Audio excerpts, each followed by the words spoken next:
वज़ीर आला सोहेल आफरीदी ने कहा है कि आज सिर्फ आधा घंटा अदालत लगी। चीफ जस्टिस के चैम्बर से पैगाम मिला कि आज नहीं मिल सकते। उन्होंने कहा कि अदालत से गुजारिश है कि कौम आपकी तरफ देख रही है।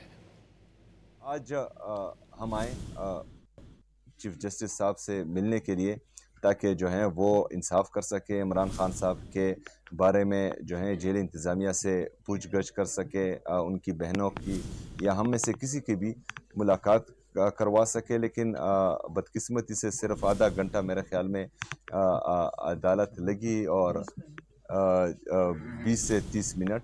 उसके बाद जो है वो चीफ जस्टिस साहब चैम्बर में गए और चैम्बर से हमें ये इत्तला मिली कि मतलब वो हमसे मिलना नहीं चाह रहे। तो चीफ जस्टिस साहब और हमारे जितने भी जजेस हैं, जितनी भी पूरी अदलिया से हम ये रिक्वेस्ट कर रहे हैं कि पूरे पाकिस्तान की नज़र आपकी तरफ है। अगर आप इंसाफ ना कर पाएँ, क्योंकि हमने ये भी देखा है कि रिजीम चेंज ऑपरेशन के वक्त जो है रातों को अदालतें लगी।